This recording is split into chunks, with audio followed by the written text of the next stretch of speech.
মদ্যপান, ধূমপান ও মাদক সেবন স্বাস্থ্যের পক্ষে ক্ষতিকর। না বাবা, আমি ইঞ্জেকশন নেব না, কিছুতেই না। ওরকম করে না লিলি, কথা না শুনলে বাবা কিন্তু খুব রেগে যাবে, আর রেগে গেলে। হাতের ইঞ্জেকশনটা তুলে ধরে মানুষটা, নিডল চুইয়ে এক ফোঁটা তরল এসে পড়ে মাটিতে। আমার কষ্ট হয়, আমার। কথাটা শেষ হওয়ার আগেই একটা শক্ত হাতের চড় এসে পড়ে মেয়েটার গালে। ঠোঁটের নিচে রক্তের স্বাদ পায় সে। হাত পা কুষ্ঠ রোগীর মতো কাঁপছে। শুধু ভয়ে নয়, চাইলেও হাতটা নিজের আয়ত্তে রাখতে পারে না ও। নাও কাম অন লিলি, হাতটা তোলো তো দেখি দেখি দেখি দেখি। হ্যাঁ, তোলো। আদর করে মেয়েটার হাতের উপর দিকে হাত বুলোতে থাকে লোকটা। আমাকে আর কষ্ট দিও না বাবা, ইঞ্জেকশন দিলে আমি আর চলতে পারি না, হাত দিয়ে কাজ করতে পারি না। মেয়েটা থুতনিতে আদর করে একটা হাত রাখে লোকটা। যাতে তুমি আমার মনের মতো হয়ে থাকো, সেই জন্যই তো দিচ্ছি ইঞ্জেকশন। হ্যাঁ, ড্যাডিজ লিটল গার্ল। চল, আমি মায়ের সঙ্গে থাকবো। অনুরোধটা আর্তনাদের মতো শোনায়। লোকটার মুখে একবার করুণ হাসি খেলে যায়। কিন্তু মা তো তোমার সঙ্গে থাকবে না মামনি, তার তো আলাদা সংসার আছে। এদিকে তাকাতে হবে না, চলো ওদিকে তাকাও তাকাও তাকাও। মেয়েটা কিন্তু মুখ ঘোরায় না। হাতে সিরিঞ্জ ঢোকায়, ছিটকে খানিকটা রক্ত বেরিয়ে আসে। এই প্রথম রক্তের লাল রংটাই এখন নেশা ধরাচ্ছে ওকে। সেই রক্তটার দিকে জলজলে চোখে তাকিয়ে থাকে সে। বাংলা সাহিত্যের রোমাঞ্চকর কিছু গল্প দিয়ে সাজানো আমাদের এই বিশেষ নিবেদন সানডে সাসপেন্স। আজ আপনার জন্য শায়ক আমানের লেখা শিশুরা অকারণেই কাঁদে। এটি সানডে সাসপেন্স অরিজিনালসের চতুর্থ নিবেদন। শায়ক আমানের জন্ম 1992 সালে কলকাতার তেঘরিয়ায়। ইঞ্জিনিয়ারিং পাশ করলেও তিনি সাহিত্য চর্চাকেই নিজের পেশা হিসেবে বেছে নেন। মিডনাইট হরর স্টেশন বলে একটি ইউটিউব চ্যানেল রয়েছে তাঁর, যেখানে তাঁর লেখা এবং পাঠ করা একাধিক গল্প রয়েছে। এছাড়াও তার চোখের তারায়, অরিন ও আদিম দেবতার উত্থান এবং ভাসান বাড়ি বলে তাঁর 3টি উপন্যাস প্রকাশিত হয়েছে। আজকের গল্প পাঠে এবং গল্পের সূত্রধার আমি দীপ। শুরু হচ্ছে শিশুরা অকারণেই কাঁদে।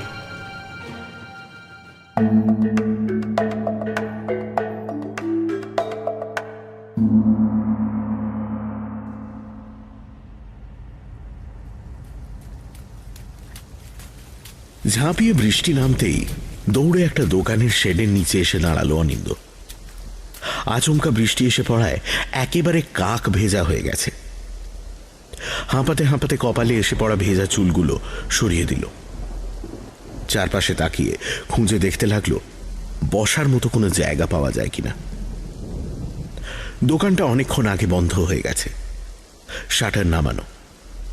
বাইরে একটা সাদা টিউব জ্বলছে, সেটা থেকে আলো এসে সামনে পড়েছে বটে, তবে এখন ট্যারচা করে পড়া ঝাঁক ঝাঁক বৃষ্টির ফোঁটা ছাড়া আর কিছুই দেখা যাচ্ছে না।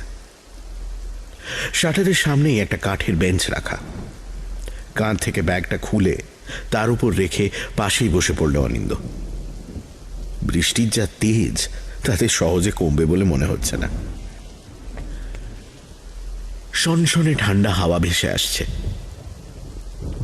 জোলো হাড় কাঁপানো হাওয়া। অনিন্দর শরীরটাও শিউরে উঠল কয়েকবার। জামাটা যেভাবে ভিজে আছে তাতে কাল নিশ্চয়ই ঠান্ডা লাগবে। পকেট থেকে মোবাইল ফোন বার করে হতাশ হলো। নেটওয়ার্ক গায়েব, ফোন লাগছে না, ইন্টারনেটও নিষ্ক্রিয়।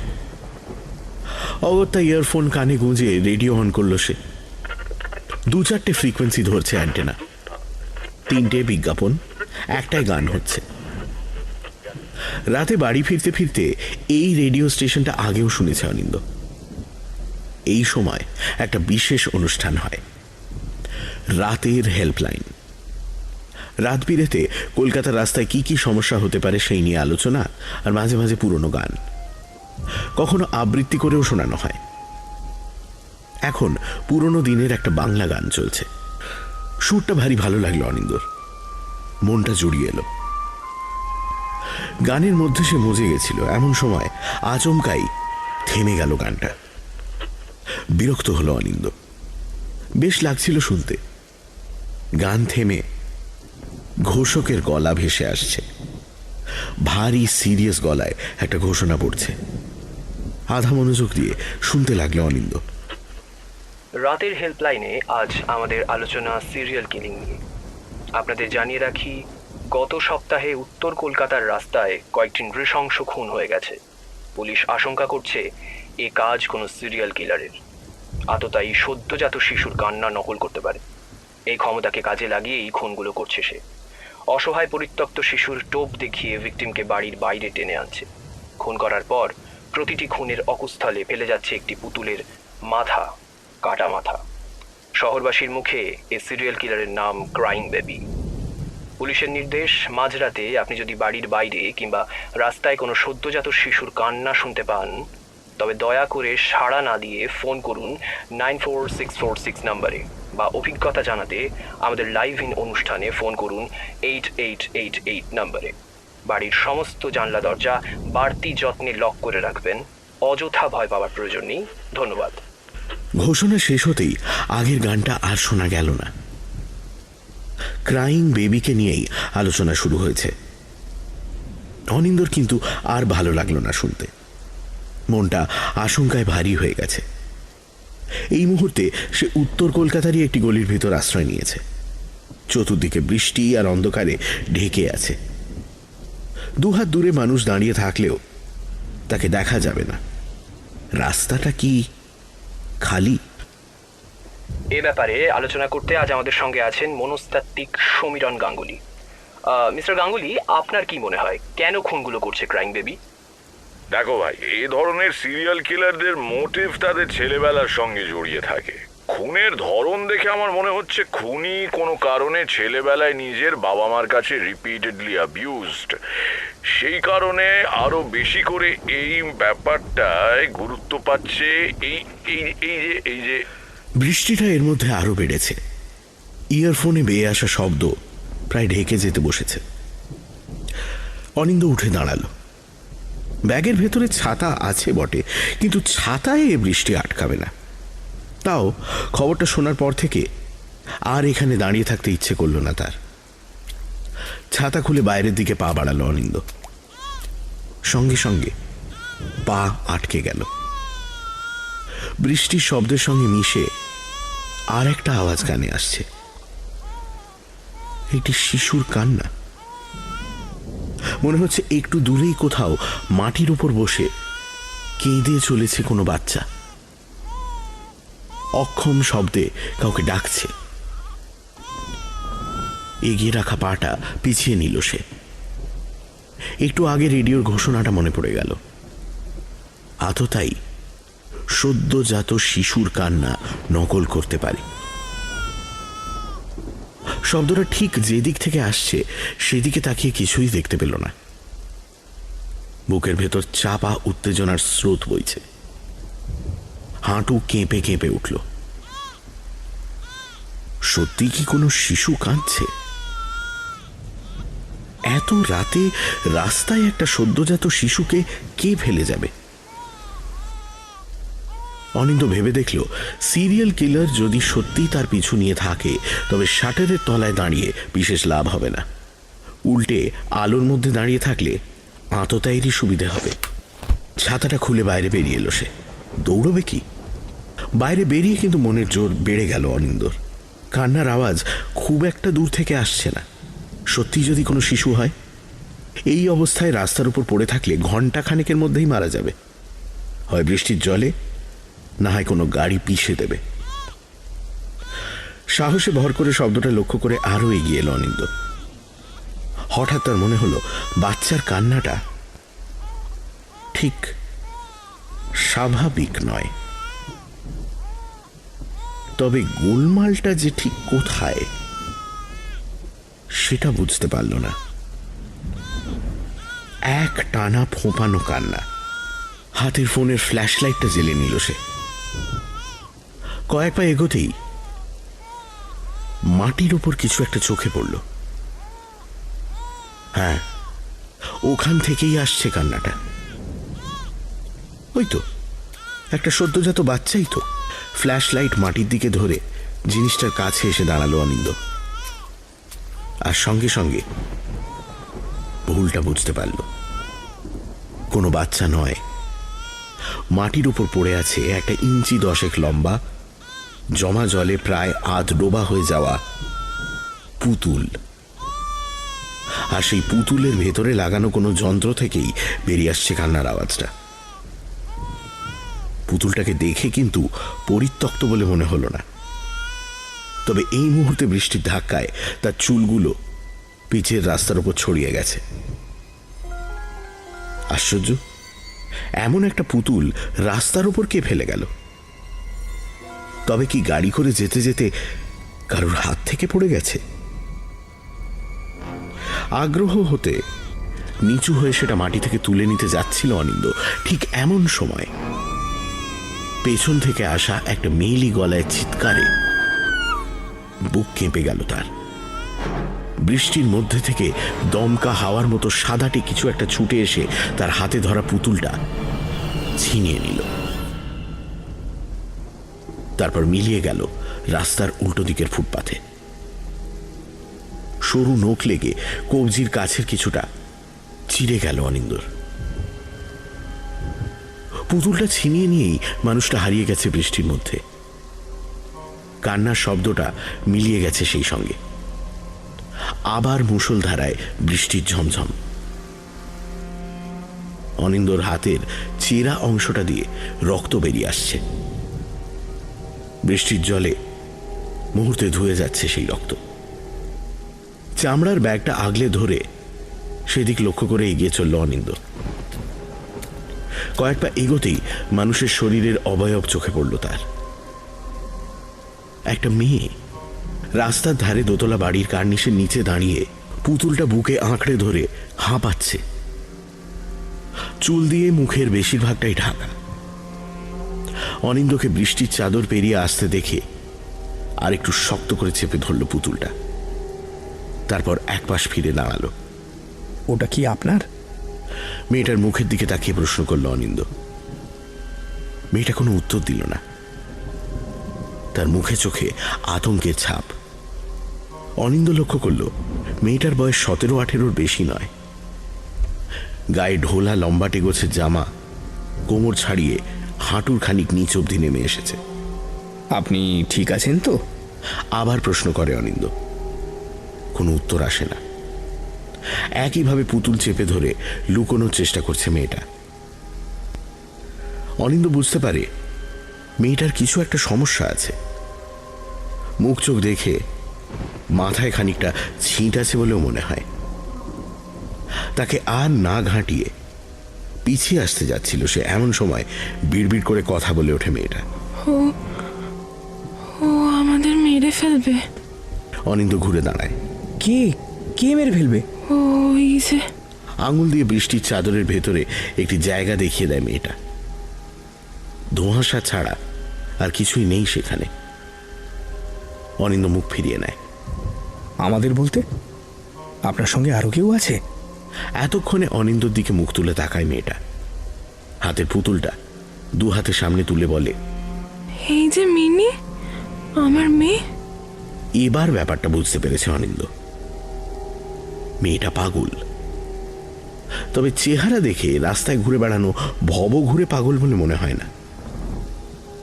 সম্ভবত কাছেই কোনো বাড়িতে থাকে। রাতে সবাই ঘুমিয়ে পড়তে দরজা খোলা পেয়ে বেরিয়ে এসেছে। ভয়টা এবার কেটে যায় অনিন্দর। বলে, আরে ভয় নেই, ভয় নেই, কেউ মারবে না তোমাদের। কোথায় থাকো তুমি? মেয়েটা উত্তর দেয় না। পুতুলটা চুলগুলো আঙুল দিয়ে আঁচড়ে দিচ্ছে। মিহির সুরে একটা লালাবাইকে ঘুম পাড়ানোর চেষ্টা করছে। এই পুতুলটা, তোমার মেয়ে, পড়ে গেল কি করে বলো তো?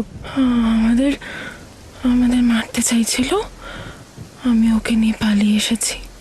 মারতে চাইছিল? কে? আচমকাই অনিন্দর শার্টের নিচের দিকটা খামচে ধরে মেয়েটা।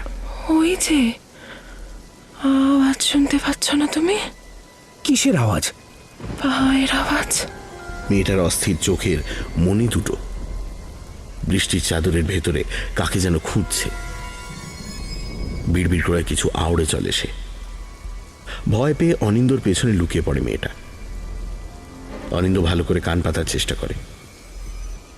বৃষ্টির অঝোর ধারার শব্দ আসছে, কিন্তু তাছাড়া আর কিছু তো নেই।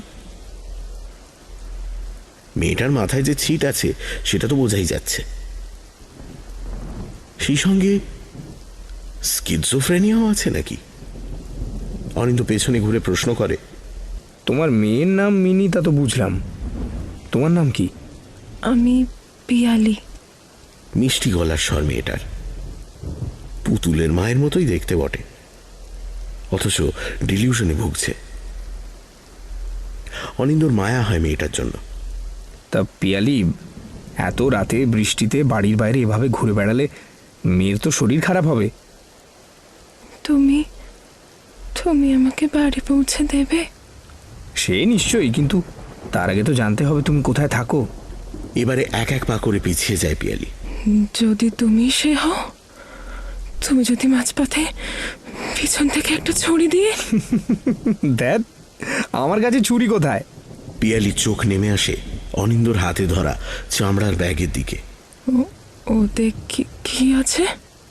এবার বেশ খোলা গলাতেই হেসে ওঠে অনিন্দ।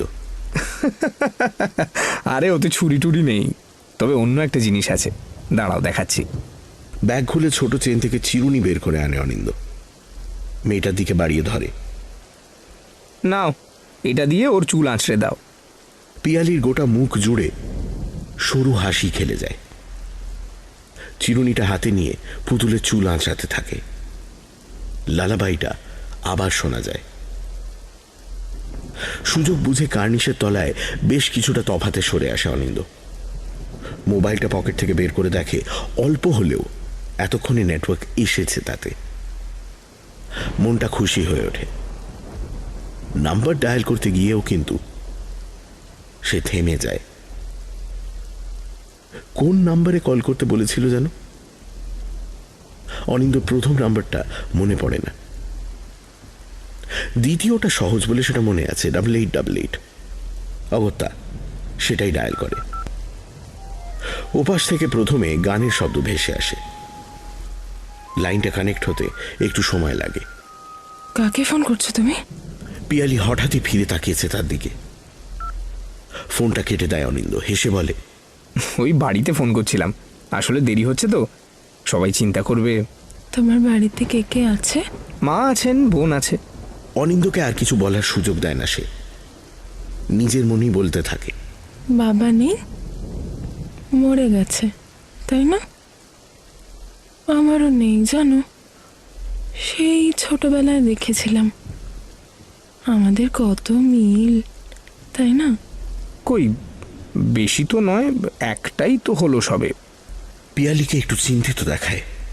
ভেবে চিনতে বলে, জানো, ও আমাকেও মারতে চায় আর তোমাকেও মারতে চায়। অনিন্দর পায়ের পাতা কেঁপে ওঠে। আমাকে? মানে আমাকে মারতে চাই কি করে জানলে? ওই যে, ওই তো, ও তো তোমার দিকে তাকিয়ে আছে। আঙুল দিয়ে অনিন্দকে সামনে ইশারা করে মেয়েটা।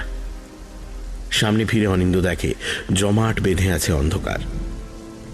ঝমঝমে বৃষ্টির চাদরে প্রায় কিছুই দেখা যাচ্ছে না।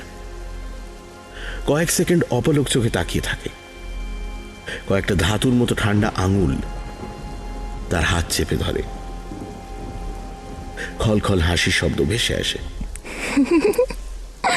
লিটু, আমার মিনিও এত ভয় পায় না, আবার বলে আমাকে বাড়ি পৌঁছে দেবে। প্র্যাঙ্ক করলো মেয়েটা। নিশ্চিন্ত হয়ে তার হাসি ভরা নির্মল মুখটার দিকে চেয়ে থাকে অনিন্দ। ফর্সা রং, সরু ঠোঁট, ছোট ইঞ্চি দুয়েকের কপাল, চোখ দুটো বড় সড়ো। কিন্তু একটা অস্বাভাবিক ব্যাপার আছে মেয়েটার মধ্যে। ভালো লাগে, কেমন যেন ভয় মেশানো ভালো লাগা। অনিন্দ কিছু বলতে যাচ্ছিল, এমন সময় একটা আলোর ঝলকানিতে ভরে যায় চতুর্দিক। কাছেই কোথাও বাজ পড়েছে। মেয়েটার চোখে মুখে আতঙ্ক ছড়িয়ে পড়ে। আর কয়েক সেকেন্ডের মধ্যেই বাজের শব্দ শোনা যাবে। এই ধরনের স্কিজোফ্রেনিকরা সাধারণত বাজ টাজ পড়লে ভীষণ ভয় পায়। একটা বুদ্ধি খেলে যায় অনিন্দর মাথায়। সুযোগ বুঝে মেয়েটার কাছে এগিয়ে আসে সে। বাজের শব্দে মাটি কেঁপে ওঠে। মেয়েটা ভয় পেয়ে এক হাতে জড়িয়ে ধরে অনিন্দকে। শরীরের ছোঁয়ায় অনিন্দ কিছু অনুভব করার চেষ্টা করে। দুটো হাত রাখে মেয়েটার কোমরের কাছে। না, শক্ত কিছু ছোঁয়া লাগে না। মেয়েটার শরীরে কোথাও ছুরি গোঁজা নেই। একটু নিশ্চিন্ত হয় সে। মায়া লাগে মেয়েটার জন্য। বাজের শব্দটা মিলিয়ে যেতে আস্তে আস্তে হাতের বাঁধন আলগা করে নেয় মেয়েটা। কয়েকটা লজ্জার রেখা ফুটে ওঠে ওর মুখে। একবার গলা খাকারি দিয়ে অনিন্দ বলে, বাজ পড়লে ভয় লাগে, তাই না? তুমি আমায় বাড়ি দিয়ে আসবে? মাথা নামিয়েই প্রশ্ন করে মেয়েটা। অসহায় লাগে অনিন্দর। মেয়েটা বাড়ি যেতে চাইছে, কিন্তু ঠিকানা বলতে পারছে না। তার কাছে মোবাইল ফোন জাতীয় কিছুও নেই যে সেখান থেকে কিছু জানা যাবে। 7-5 ভেবে সে ঠিক করলো বৃষ্টিটা একটু কমলে মেয়েটাকে একেবারে থানায় পৌঁছে দিয়ে যাবে। তাতে পুলিশের ঝামেলা হয় হোক। ক্রাইম বেবি থাক বা না থাক, এত রাতে রাস্তায় এই বয়সের একটা মেয়ে একেবারেই সেফ নয়। বৃষ্টিটা কমুক একটু, তারপরেই বেরোই আমরা। ওপরে নিচে মাথা নেড়ে সায় দেয় পিয়ালি। পুতুলটাকে কার্নিশের নিচে উঁচু পাঁচিলটার উপর শুইয়ে দেয়। তারপর এগিয়ে এসে অনিন্দর হাতটা তুলে ধরে। তোমার হাত কাটলো কি করে? আমার নখ লেগে? ওপর নিচে মাথা নাড়ায় অনিন্দ। পিয়ালির চোখ মুখে একটা বিষণ্ণ ছায়া নেমে আসে, যেন নখটা তার নিজের হাতেই লেগেছে। ভুল হয়ে গেছে, সরি। এক হাতে নিজের একটা কান ধরে শব্দটা উচ্চারণ করেছে মেয়েটা। অনিন্দর মনটা নরম হয়ে এসেছে এতক্ষণে। সে পিয়ালির মাথা চুল এলোমেলো করে দেয়। আমাকেই খুনি ভেবেছিলে, তাই না? না তো, তুমি কি করে হবে? কান থেকে হাত নামিয়ে অবাক চোখে বলে মেয়েটা। অনিন্দর হাতটা তুলে নিয়ে এক দৃষ্টে তাকিয়ে থাকে বেরিয়ে আসা রক্তের দিকে। কেন হব না? খুনি তো মেয়ে। মেয়ে? তুমি জানলে কি করে? আমি তো দেখেছি। দেখেছো? হ্যাঁ, এই যেমন তোমাকে দেখছি। মানে তুমি জানো খুনগুলো কে করেছে? জানি তো। কে? আমি। মেয়েটা এখনো একইভাবে চেয়ে আছে রক্তের দিকে। তাও অনিন্দ বুঝতে পারে শেষ শব্দটা বলার সময় পিয়ালির গলার মধ্যে কিছু একটা পাল্টে গেছে। শিশু সুলভ আলগা ভাবটা মুছে গিয়ে একটা গাম্ভীর্য ফুটে উঠেছে মুখে। এই, ইয়ার কি হচ্ছে আমার সঙ্গে? হাতটা নামিয়ে রেখে বৃষ্টির দিকে ফিরে তাকায় মেয়েটা। কপালে একটা হাত ঘষতে ঘষতে বলে, এই, আপনার কাছে একটা সিগারেট হবে? আবার সেই বদলে যাওয়া গলা মেয়েটার, যেন বাজের ঝলকানির সঙ্গে সঙ্গে কোনো ব্ল্যাক ম্যাজিকের মন্ত্রে পাল্টে গেছে মানুষটা। অনিন্দ বুঝে উঠতে পারে না। অবাক গলায় বলে, এ কি হঠাৎ করে কি হলো তোমার? ক্ষুধার্ত নেকড়ের মতো জ্বলন্ত চোখে অনিন্দর দিকে চায় অচেনা মেয়েটা। ধারালো ছুরির মতো গলা শোনা যায়। আরে, are you deaf man? Cigarette চেয়েছি একটা আমি। এই প্রথম ভয় লাগে অনিন্দর। মেয়েটার চাহনি আমূল বদলে গেছে।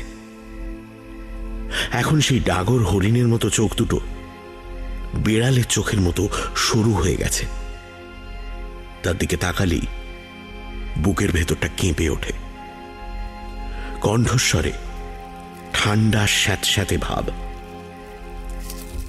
ব্যাগের ভেতর হাত চালিয়ে সিগারেটের প্যাকেট বের করে এনে মেয়েটার হাতে দিয়ে দেয় অনিন্দ।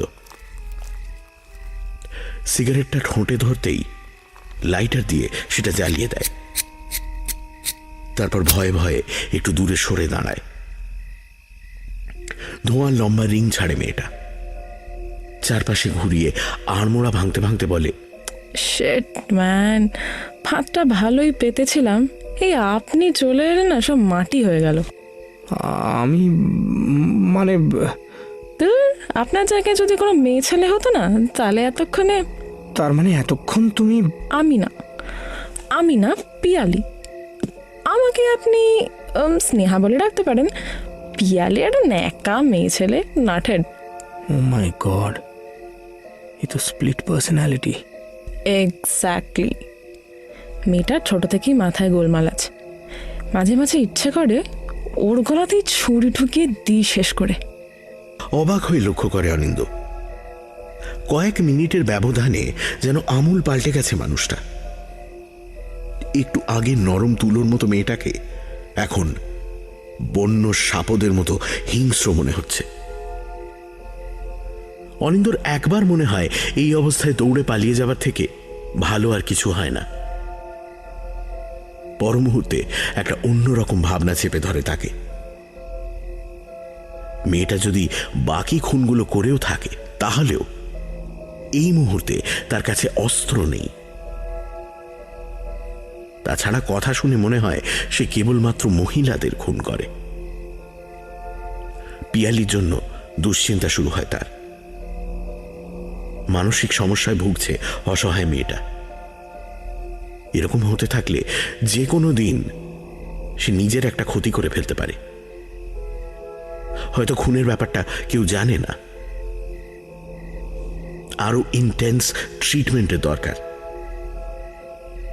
সত্যি যদি তার অল্টার ইগো স্নেহাই ক্রাইং বেবি হয়ে থাকে, তাহলে তার সম্পর্কে আরো কিছু না জেনে ফিরলে পুলিশের পক্ষে মেয়েটাকে আইডেন্টিফাই করা মুশকিল হবে। সে মনে মনে একটা প্ল্যান বের করার চেষ্টা করে। এই মুহূর্তে পিয়ালি নেই, আছে সিরিয়াল কিলার ক্রাইং বেবি।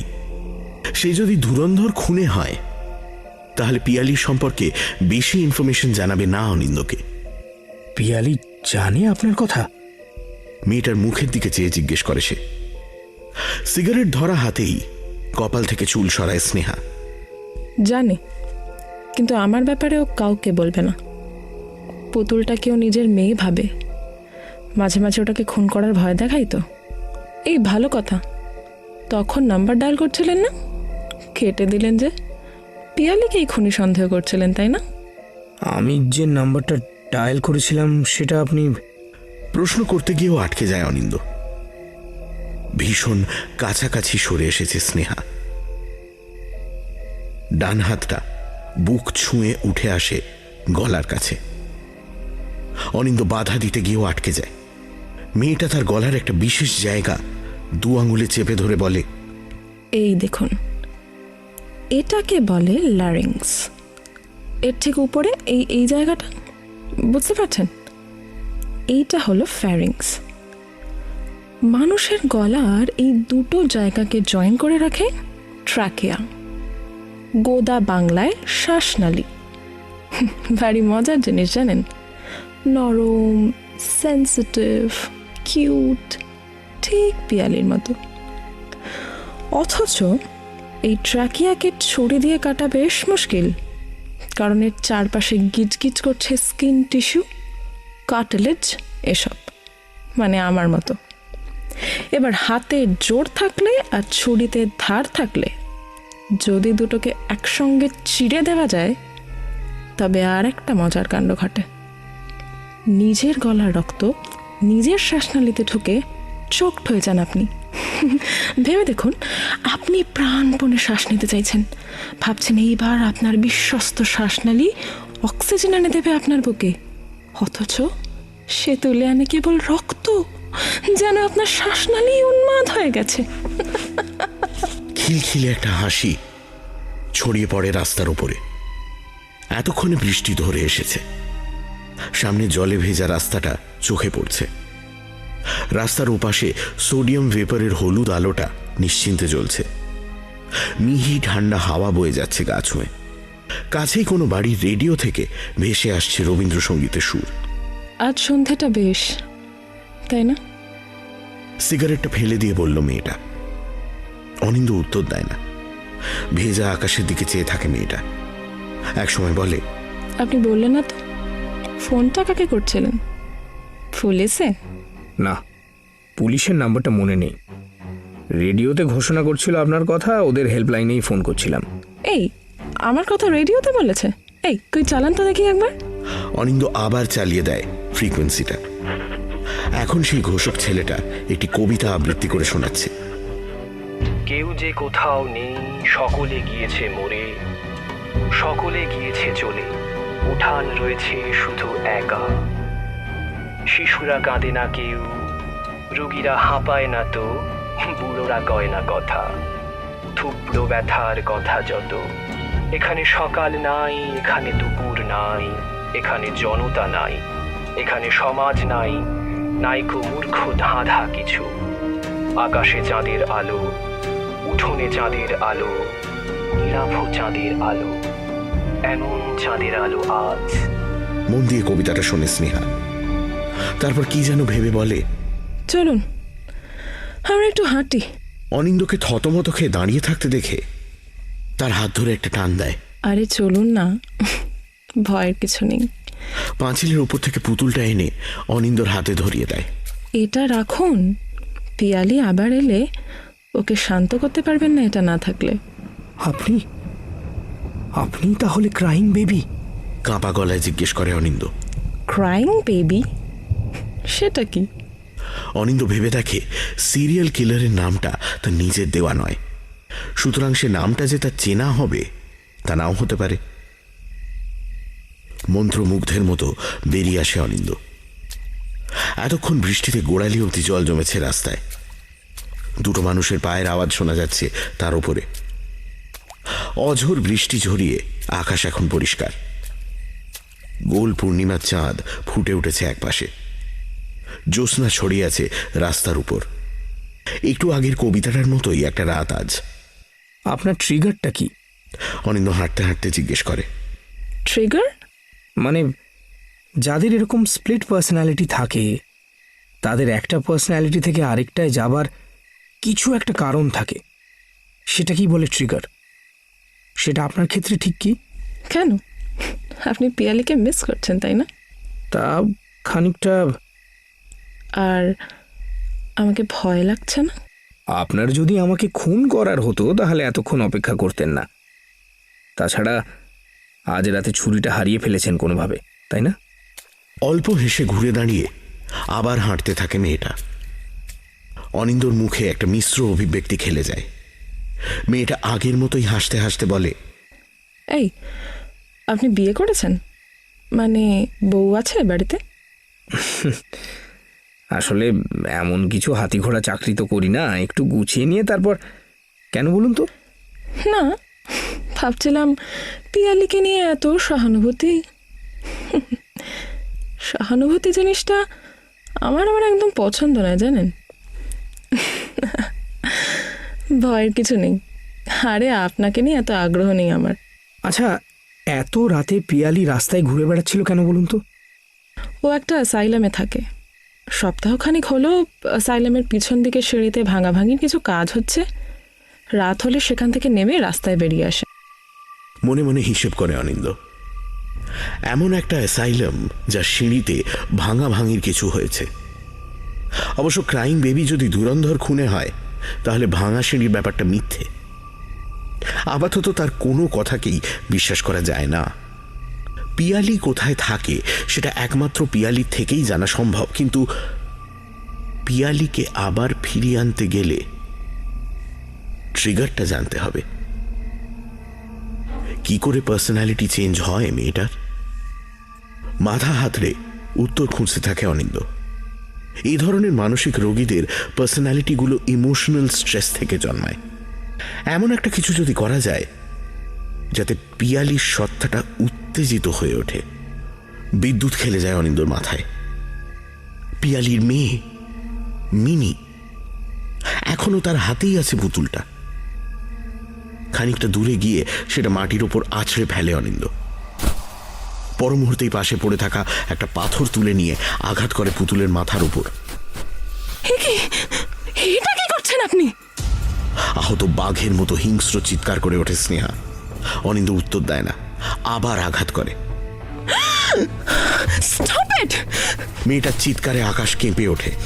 পারবেন না, পারবেন না, নখ দিয়ে আমার ল্যারিংস ছিঁড়তে পারবেন না, তার জন্য ছুরি দরকার। দুটো হাত তুলে অনিন্দর দিকে ছুটে আসতে যায় মেয়েটা, কিন্তু কয়েক পা এসেই দু হাতে মুখ ঢেকে মাটির উপর আছড়ে পড়ে।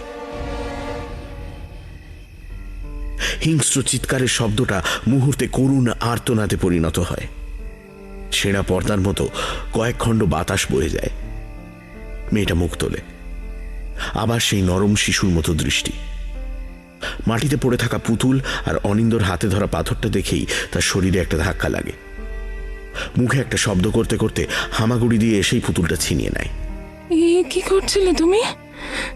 মিনি, মিনি, মিনি চোখ খোল, মিনি।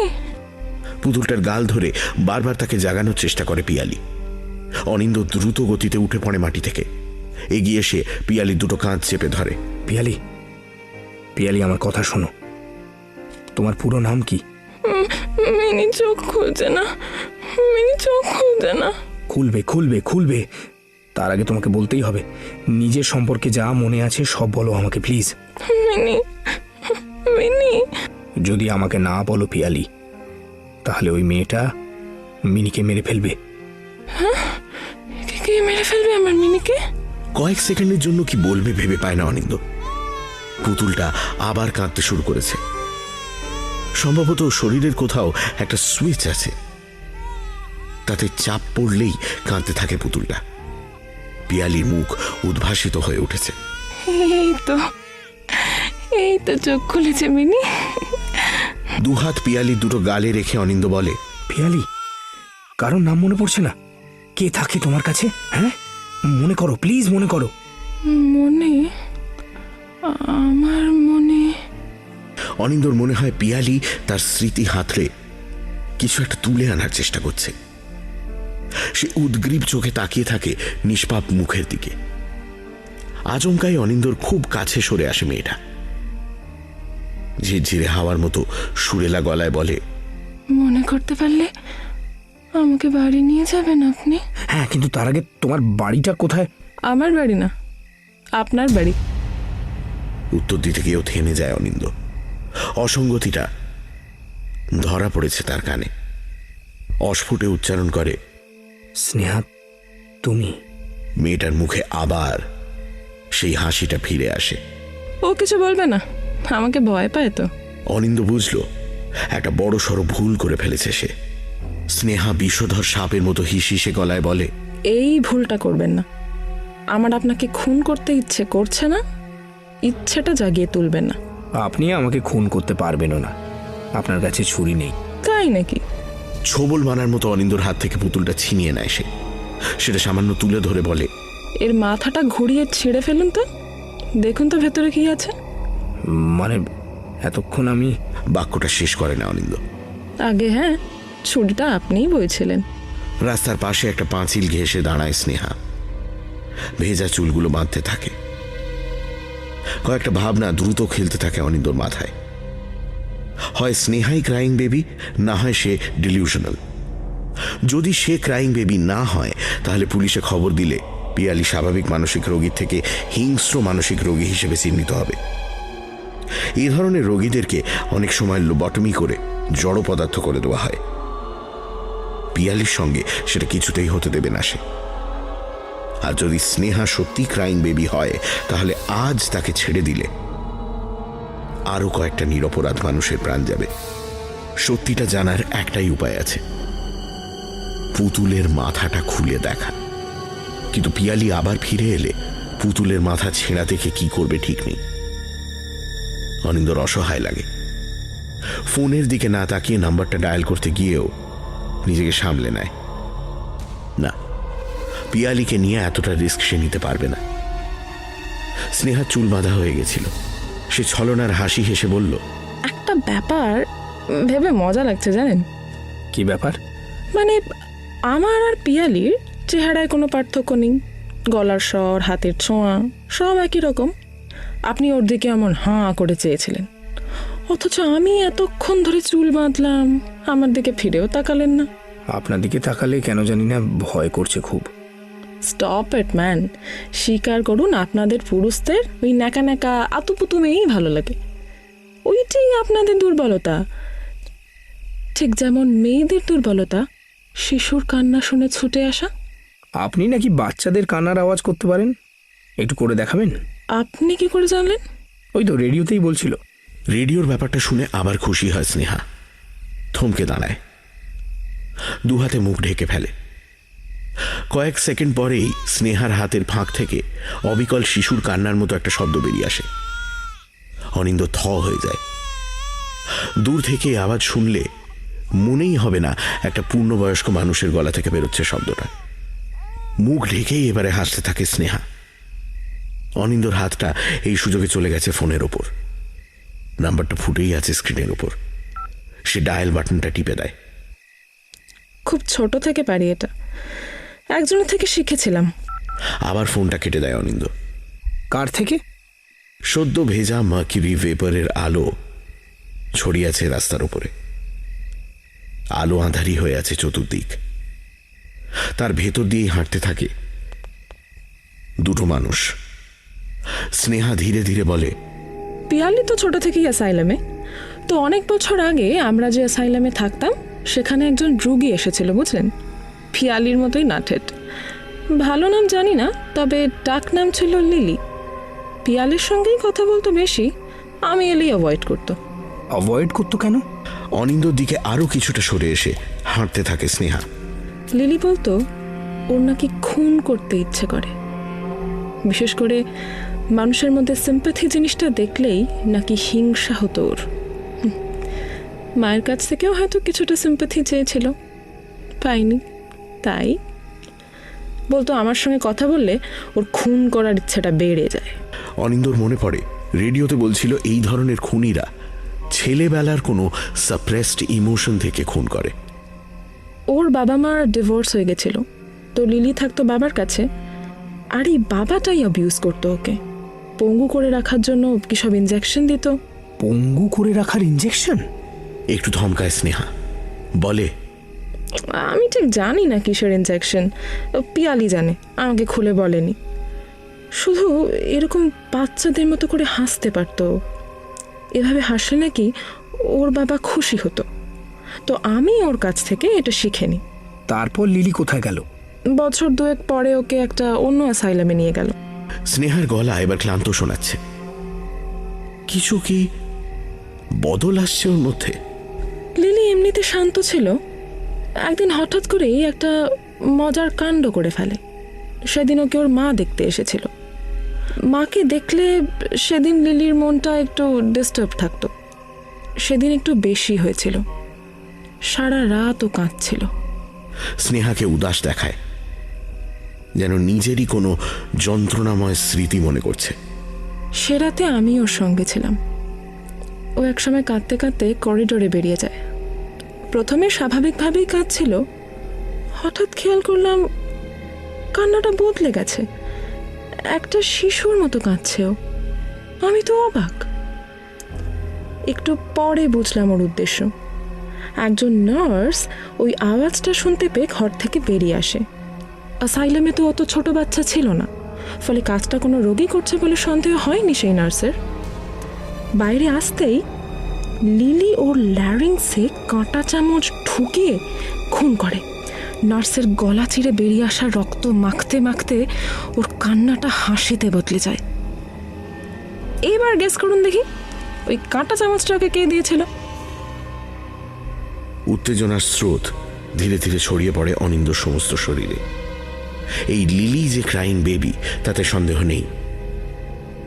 উত্তেজনার ভিতর থেকেই উত্তরটা খেলে যায় তার মাথায়। লিলি আর কেউ নয়, পিয়ালি ও স্নেহারি আর একটা পার্সোনালিটি। দূরে একটা ছায়া দেখা গেছে এতক্ষণে। একটা ভিখিরি জাতীয় মহিলা রাস্তা পার হচ্ছে। সেটা দেখেই স্নেহার চোখে ঝিলিক খেলে যায়। Goodbye, we had a great time, now we have work to do, by.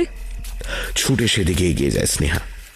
অনিন্দ তাকে বাধা দিতে যায়, কিন্তু তার আগেই তার পকেটে ফোনটা ভাইব্রেট করে ওঠে। দ্রুত সেটা কানে চেপে ধরে অনিন্দ। Hello, radio helpline. গলাটা চিনতে পারে অনিন্দ। রেডিওর ঘোষক সেই ছেলেটা। 3 বার নাম্বার ডায়াল করেও কেটে দিয়েছে, তাই ওরা কল ব্যাক করেছে। অনিন্দ আমতা আমতা করে। হ্যালো, হ্যাঁ আসলে ওই ক্রাইং বেবির ব্যাপারটা, আমি এক্ষুনি নর্থ কলকাতার কপার লেনে দাঁড়িয়ে ওরম একটা কান্না শুনেছি। হ্যাঁ, আমার সঙ্গে একটি মেয়ে ছিল, মনে হচ্ছে ও বিপদে পড়তে চলেছে। প্লিজ আপনি যদি কিছু একটা করেন তাহলে খুব ভালো হবে। মেয়ে আপনার বাড়িতেই? না, আমি চিনি না মেয়েটিকে, ওর মাথা ঠিক নেই, ও কোনোভাবে রাস্তায় বেরিয়ে এসছে। বাচ্চার কান্না শুনতে পেয়েছেন আপনারা, তাই তো? অনিন্দ কয়েক সেকেন্ড ভেবে নেয়। উত্তরটা যদি না দেয় তাহলে এরা গুরুত্ব দেবে না ব্যাপারটাকে। হ্যাঁ হ্যাঁ, শুনেছি, প্লিজ তাড়াতাড়ি করুন। আপনি শিওর বাড়িতে বাচ্চা নেই আপনার? আমি বাড়িতে নেই, আমি রাস্তার ওপরেই। ওদিক থেকে হো হো করে হেসে ওঠে ছেলেটা। ও, আপনি মনে হয় ঘোষণাটা শুনেই রেডিও বন্ধ করে দিয়েছেন। অনুষ্ঠানের শেষ দিকটা আর শোনেননি। It was a prank, a practical joke. মানে? অনিন্দ অবাক গলায় প্রশ্ন করে। Yes, there is no crying baby. আসলে আমরা একটা সোশ্যাল সার্ভে করছিলাম, মানে মানুষের মনে যদি কোনো স্পেসিফিক ভয় আগে থেকে ঢুকিয়ে দেওয়া হয় তাহলে সুস্থ স্বাভাবিক মানুষও হ্যালুসিনেট করতে থাকে। ইউ ওন্ট বিলিভ, বাট আপনি আমাদের 16th কলার যিনি আউট অফ নাথিং বাচ্চার কান্না শুনতে পেয়েছেন। প্র্যাঙ্ক? অনিন্দ শব্দটাকে মানিয়ে নিতে কিছুটা সময় লাগে। আর কোনো কথা না বাড়িয়ে ফোনটা কেটে দেয় সে। ক্রাইং বেবি বলে কেউ না থাক, স্নেহাকে ছেড়ে দেওয়া যায় না। অনিন্দ ভেবে দেখে এতক্ষণে স্নেহা একবারও বলেনি সে ক্রাইং বেবি। হয়তো সে সত্যিই রাত হলে ভাঙা সিঁড়ি দিয়ে বেরিয়ে খুন করে। কয়েকটা প্রশ্ন এখনো অস্পষ্ট অনিন্দর কাছে। সেগুলো আপাতত সরিয়ে রেখেই সে সামনে দৌড়তে থাকে। একটা খুনিকে কিছুতেই হাতে পেয়ে ছেড়ে দেওয়া যায় না। স্নেহা? মেয়েটা এগিয়ে গেছিল, সে পেছনে ঘোরে না। পিয়ালি? মেয়েটা থেমে যায়, ঘুরে তাকায় পেছনে। অনিন্দ এক দৌড়ে এগিয়ে যায় তার দিকে। তাকে সামনে পেয়ে নরম হাসি খেলে যায় মেয়েটার ক্লান্ত মুখে। তুমি আমাকে বাড়ি পৌঁছে দিলে না তো? দেবো, তুমি আমাকে ক্ষমা করে দিও পিয়ালি। ক্ষমা? কিন্তু আমি তো... সে আর কিছু বলার আগেই তার হাত থেকে পুতুলটা ছিনিয়ে নেয় অনিন্দ। তারপর এক টানে মুচড়ে ছিঁড়ে ফেলে সেটার মাথা। পিয়ালি সন্তান হারা মায়ের মতো ডুকরে চিৎকার করে ওঠে। সেদিকে কান দেয় না অনিন্দ। সে স্থির চোখে দেখে পুতুলটার ভিতরটা খালি, ছুরির কোনো চিহ্ন নেই সেখানে। তুমি খুন করলে ওকে? বিড়ালের মতো ঝাঁপিয়ে পড়ে পিয়ালি, নখের আঁচড়ে ক্ষত বিক্ষত করে দেয় অনিন্দকে। আমি তোমাকে... দুটো সপাটে চড় গালে পড়ে তার। আর কিছু বলে ওঠার আগেই পুতুলের মাথা আর দেহ বুকে আগলে ধরে কাঁদতে কাঁদতে রাতের অন্ধকারে মিলিয়ে যায় পিয়ালি। আর্তচিৎকারের শব্দ মিলিয়ে আসে। অনিন্দর হুঁশ ফিরতে কয়েক মিনিট সময় লেগে যায়। উঠে দাঁড়াতেই তার বুকের ভেতরে একরাশ যন্ত্রণার ঢেউ আছড়ে পড়ে। স্নেহা, পিয়ালি কেউ খুনি নয়। সম্ভবত লিলি বলেও কেউ ছিল না। চোয়াল শক্ত হয়ে ওঠে তার। যে করেই হোক খুঁজে বের করতে হবে পিয়ালিকে। এত রাতে একটা মেয়ে এভাবে রাস্তায় ঘুরে বেড়ালে, মেয়েটাকে কি ভালোবেসে ফেলেছে ও? পিয়ালি, আমার কথাটা বোঝার চেষ্টা করো প্লিজ। চিৎকার করে ওঠে অনিন্দ। বাতাস ঢিমে তালে বইতে থাকে, কোনো উত্তর আসে না। পরের আধ ঘন্টা উত্তর কলকাতার অলিতে গলিতে ছুটে বেড়াতে থাকে অনিন্দ। কপার লেনের আশেপাশের কানা গলিগুলো হানাবাড়ির মতো হাঁ করে আছে।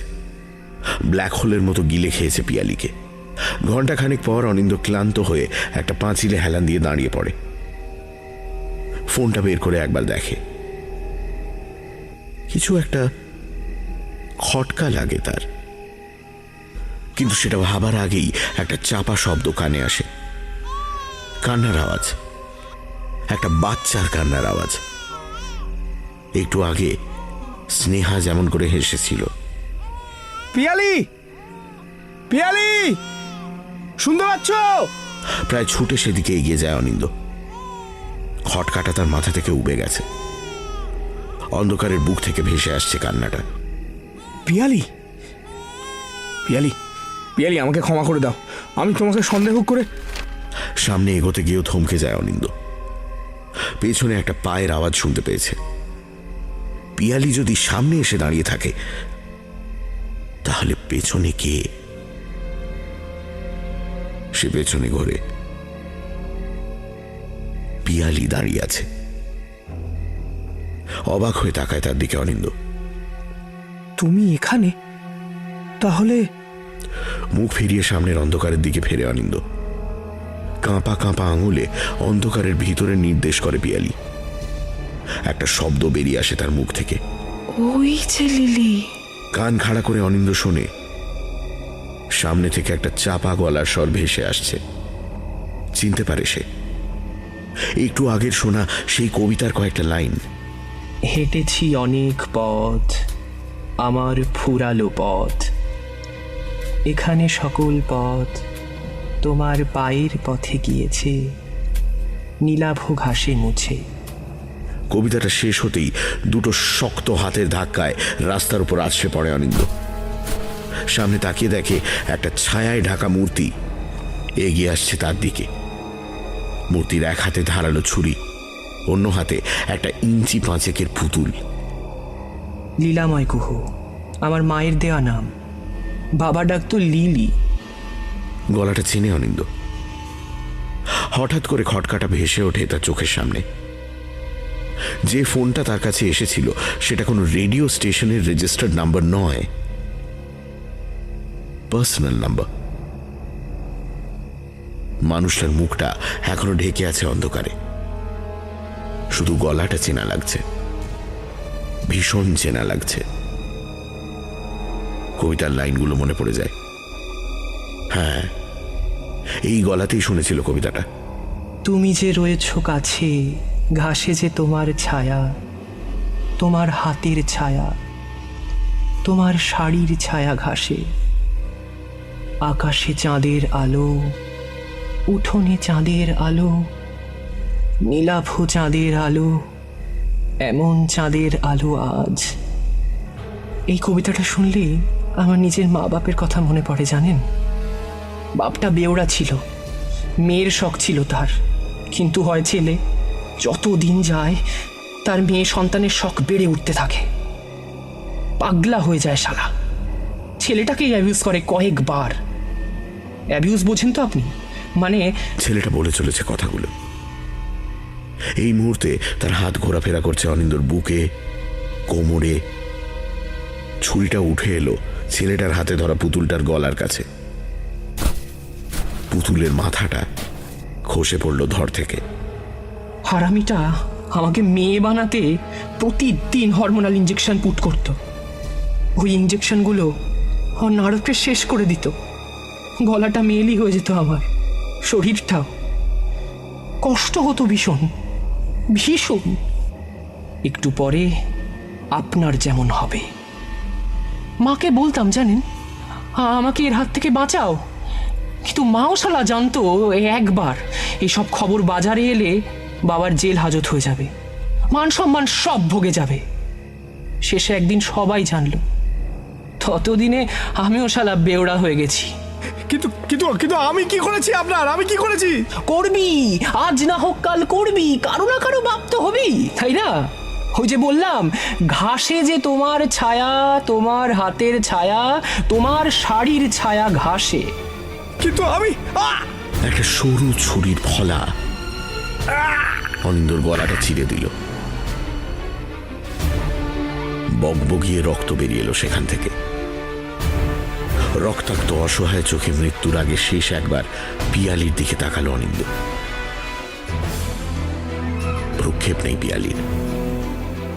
মেয়েটা আবার সেই আগের লালাবাই গেয়ে কাঁদতে কাঁদতে পুতুলের মাথাটা এক মনে জোড়ার চেষ্টা করছে। সেটা আর জুড়বে না। মিনিট 10 পর কপার লেনের লাগোয়া খানাগলিতে পড়ে থাকে অনিন্দর নিথর দেহটা। বৃষ্টির জমা জলে শরবতের মতন মিশতে থাকে রক্তের স্রোত। তা থেকে একটু দূরে পড়ে থাকে একটা মাথা কাটা পুতুলের দেহ। কাছেই কোনো বাড়ির দোতলায় একটা শিশুর কান্না শোনা যায়। কেন কাঁদছে কে জানে? শিশুরা অকারণেই কাঁদে।